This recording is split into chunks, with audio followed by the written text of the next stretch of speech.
Plenário homenageia poeta Manuel de Barros. Projeto impede companhias aéreas de cobrar pelas bagagens. Gorjetas poderão ser incorporadas ao salário dos trabalhadores e comissões do Senado serão instaladas esta semana. Olá! O centenário de nascimento do poeta matogrossense Manuel de Barros foi comemorado hoje em sessão especial no plenário do Senado. Alfabetizado aos 6 anos por uma tia, Manuel de Barros usou as letras por mais de 9 décadas para deixar uma marca na literatura brasileira. Considerado o maior poeta brasileiro por Carlos Drummond de Andrade e falecido em 2014 aos 97 anos, o matogrossense foi homenageado em sessão especial no plenário do Senado. Quando Manuel partiu, no dia 13 de novembro de 2014, deixou um imenso legado. Um manancial de palavras só comparável à biodiversidade do Pantanal. A produção de 28 livros publicados, fora aquele levado pela polícia política em sua juventude, mostra muito bem o poder criativo e a capacidade de trabalho do nosso poeta. Os senadores destacaram o papel de Manuel de Barros como poeta do Pantanal, mas também era um cosmopolita. Certa feita ele falou sobre a força das manifestações artísticas. Disse: conheça o mundo, leia os grandes poetas, os grandes escritores. Nunca passe correndo por uma obra de arte. Você só poderá ser grande se conhecer os grandes. Era talento e era simplicidade. Uma coisa rara de se ver em um homem só. Só começou a receber parte de seus direitos quando passou a ganhar prêmios de entidades conhecidas no mundo literário. Todo povo tem um poeta em algum momento que encarna a poesia. Como tivemos Drummond, por exemplo. Está faltando hoje este poeta, dos vivos eu falo. O Manuel talvez tenha sido o último deles. O homem Manuel de Barros, ele foi finito como todos nós somos. Mas a sua obra, pautada na criatividade, pautada na ousadia das palavras e também neste belo sorriso que os senhores e as senhoras podem perceber, permanecerão para sempre, geração após geração. Garçons, cozinheiros, copeiros e trabalhadores de bares, hotéis, restaurantes e similares terão direito a incorporar ao salário o rateio das gorjetas pagas pelos clientes. A proposta do senador Paulo Paim já foi aprovada na Câmara dos Deputados e aguarda sanção do presidente da República para começar a valer.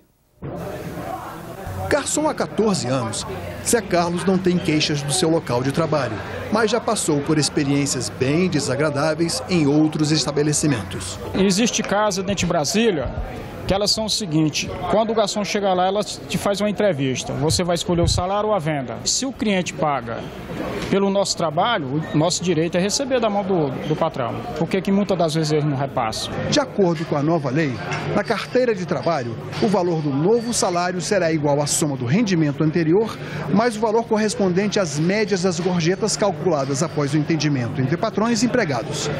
Com o aumento da renda, os trabalhadores também terão aumento dos benefícios, como aposentadoria, auxílio-doença e outros. Do total arrecadado com as gorjetas, a empresa retém um percentual para o recolhimento dos encargos sociais. 20% se for participante do Simples, caso contrário, 33%.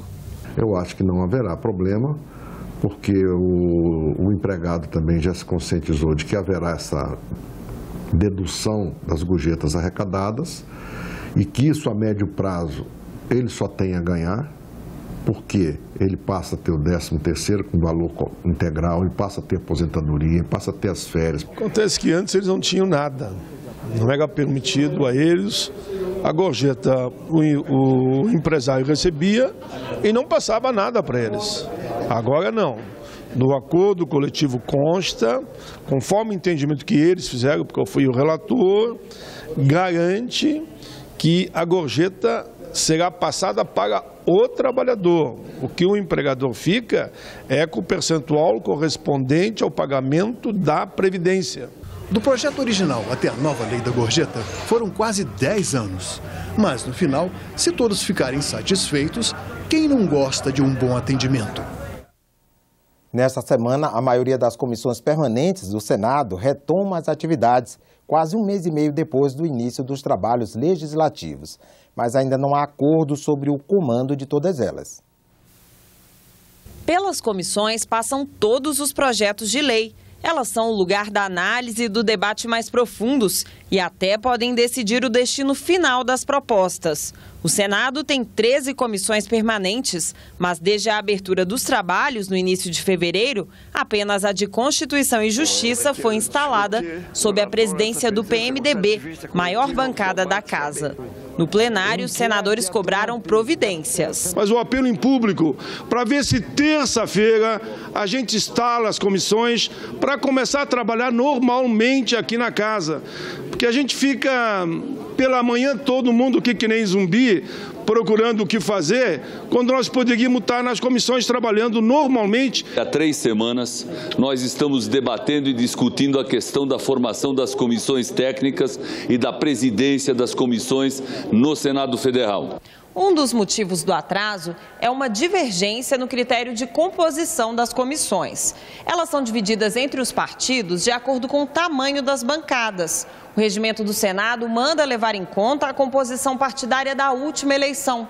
Mas bancadas que cresceram de lá para cá insistiram em usar como referência o tamanho atual. O critério adotado acabou sendo misto. Na proporcionalidade para ir para as comissões está valendo a última eleição, mas para presidir as comissões não está valendo a última eleição, está valendo o que tem número de senadores agora. Conversa dali, negocia daqui. Depois de muitas reuniões, os líderes indicaram os senadores que vão compor as outras 12 comissões permanentes do Senado.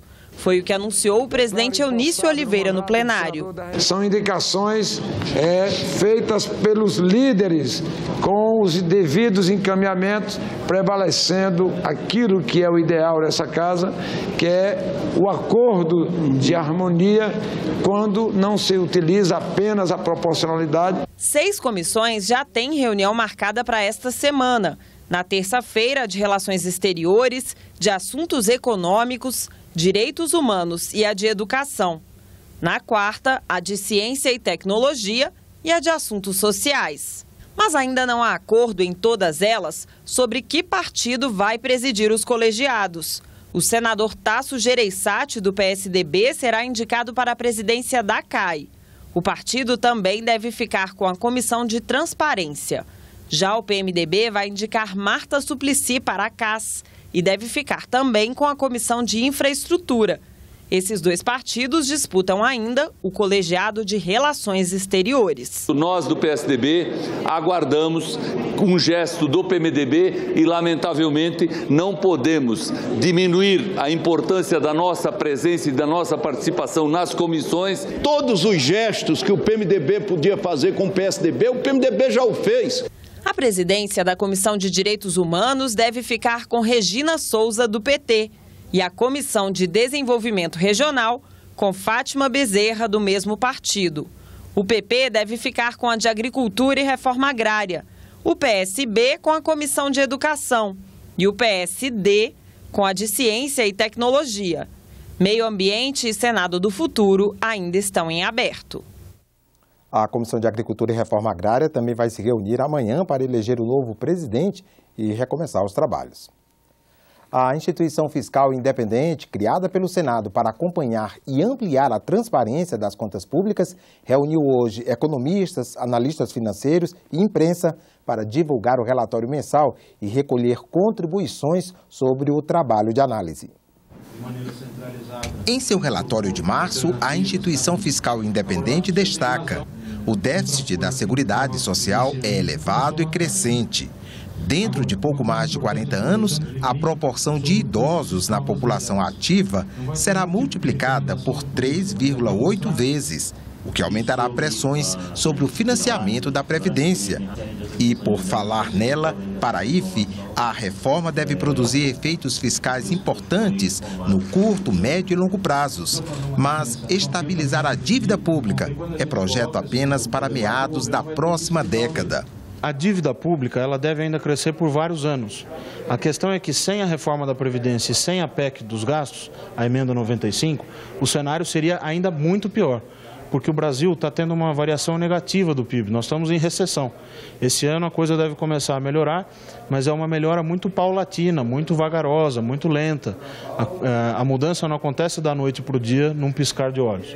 Então essa melhora da economia vai ajudar a gente a sair do buraco, mas nós descemos fundo lá no poço, né? Nós estamos ainda no fundo do poço, engatinhando, começando a ensaiar uma recuperação. Essa é a boa notícia. A má notícia é que vai demorar ainda um pouco para que o quadro fiscal e econômico seja restabelecido. Ex-secretário de Fazenda do Estado de São Paulo, o economista e professor Yoshiaki Nakano é o mais novo conselheiro da Instituição Fiscal Independente do Senado. Ele expressou preocupação com a realidade fiscal da União. O Estado brasileiro não está preparado para fazer realmente uma gestão rigorosa das contas públicas. Ela se acostumou ao longo das últimas décadas de fazer sempre um orçamento que se expande continuamente. Então o Estado brasileiro ainda de fato não enfrentou aquilo que se chama restrição orçamentária tecnicamente. Restrição orçamentária é uma restrição para valer, que não tem como não cumprir. E aqui no Brasil sempre se deu um jeito de empurrar para frente com a barriga, inclusive com esses famosos pedalados do governo passado. Atenção passageiros, as companhias aéreas começam nesta terça-feira a cobrar pelas bagagens. Uma proposta do Senado que suspende a cobrança aguarda votação na Câmara. Pelas regras atuais, existe franquia de uma bagagem de 23 quilos nos voos domésticos. Nas viagens internacionais, o limite é de 2 volumes de 32 quilos. Em 14 de dezembro passado, a ANAC editou uma resolução acabando com a franquia. A medida entra em vigor nesta terça-feira, 14 de março, e a maioria das empresas aéreas já anunciou que vai cobrar de quem despachar malas. O argumento das empresas e da ANAC é o de que a medida vai permitir a redução das tarifas para quem só levar a bagagem de mão, desde que esta tenha no máximo 10 quilos. Em dezembro, um dia após a resolução da ANAC, o Senado aprovou um decreto legislativo de autoria do senador Humberto Costa, anulando a cobrança das bagagens. O decreto legislativo é um instrumento usado pelo Congresso quando entende que um órgão não tem poder para tomar certas medidas. Mas para entrar em vigor, é preciso aprovação nas duas casas. Por isso, um grupo de senadores tem pressionado a Câmara a votar a proposta. O que vai acontecer, na verdade, é um aumento da taxa de lucro das empresas. E como no Brasil, nos últimos anos, houve uma maior democratização do uso do meio de transporte aéreo, isso, sem dúvida, vai fazer com que muitas pessoas fiquem impossibilitadas de viajarem de avião. A ANAC fez algo sem discutir adequadamente com a sociedade e também com o Senado. O Senado é que é a casa onde nós temos aqui a indicação dos conselheiros da ANAC. Nós temos que começar a implementar esse projeto em voos curtos, Ponte Aérea, Rio-São Paulo, porque isso funciona em voos curtos. Mas num país continental como o nosso, Norte, Nordeste, regiões mais distantes, é um custo a mais, com certeza, para o consumidor que já paga uma passagem caríssima. Você terá outras notícias a qualquer momento na nossa programação e também na página da TV Senado na internet. Obrigado pela companhia.